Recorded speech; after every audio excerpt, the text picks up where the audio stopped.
So if you find yourself in Northern California, going through a nondescript town like this, you might accidentally pass a brew pub. Wait, there it was. My next stop. So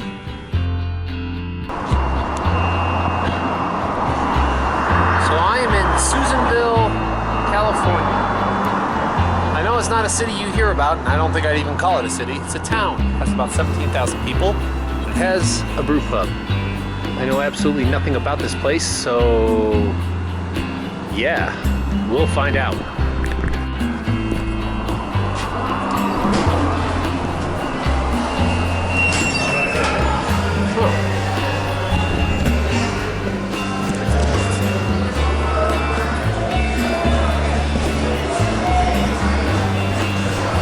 Not really what I expected. Hey! Soccer match going on downstairs. Wow.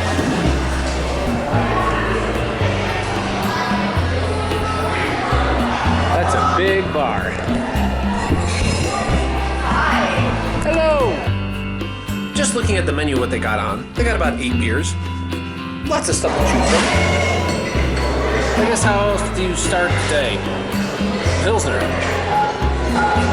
We're going through the woods, seeing all the forest fires, so it's a leap. It's a long stretch, but yeah, it works for me.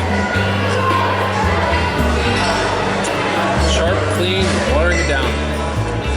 One thing you can say about riding through this area, pulls the moisture out of your mouth. You really need thirst. Bad. Moving on, I'm hitting the pale ale. Now you may wonder, how do you judge a beer from being in Seattle and Portland and all these other kind of craft breweries with places like this place, which are in a town of 17,000?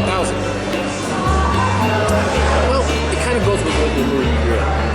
Going into the town, I was kind of had that small town feel, plenty of time riding, so I wanted something light, crisp, and refreshing.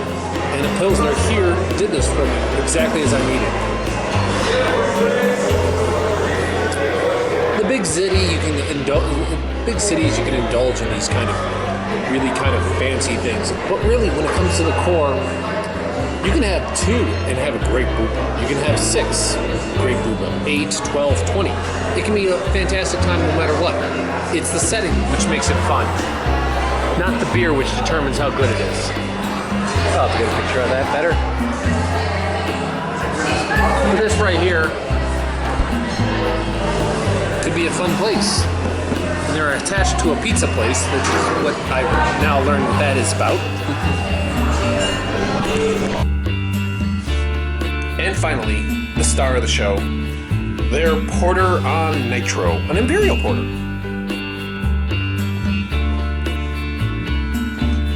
Now they had an imperial stout on nitro. Kind of more the classic way you see stuff on nitrogen. I feel like Guinness pioneered this. They probably did. But since then, this has been the classic form if you see nitrogen used.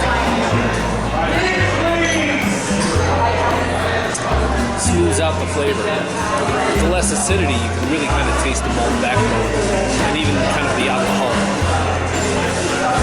It makes a lot more flavor come out because the beer tastes flatter. I prefer one really big fan of anything on nitro. So this works very well. Even in the heat of the day, this is definitely a brew you can sit down. Kind of more of a dessert rather than your starting beer. Now the place happens to be connected to a conference area, which is actually a pizza parlor, which is where they were having some kind of soccer match, which was kind of unusual, with all the kids kind of running around. Really kind of fun and interesting. The whole place is kind of a whole little party hall. I guess it's kind of all tied up into how it was permitted. I didn't quite get the whole story, or I didn't quite understand it. I'm not sure where, but it was definitely a good time to be talking with one person 1 minute, have the kid interrupt, and then talk to some adult about all the other things, constantly switching back and forth between everything. So much fun. All things considered, it's a good place. I like it. I love the fact that they have an Imperial Porter, a thick, rich brew that is based on that nitrogen system. Just gives so much. I think carbon dioxide actually detracts from an Imperial Stout. I just think that's the way it was meant to be drank, meant to be enjoyed. Bar and grill in the middle of a dirt parking lot. Okay. But the place itself works great, but the town itself, I was expecting to get a story of a whole lot of different things. I was not expecting prison town. Apparently there are 3 prisons in the general area, and that kind of like supply the town with its funding. Well, they're each their own. A lot of fun, and you know, what work is work. That brewery probably has so many stories you can't even imagine what is told at that town. I can only imagine the stories you can hear. I heard a couple doozies, but I'm not going to repeat them because they're not safe for anybody. So, this is me signing off. See where the next brewery takes me as I work my way south.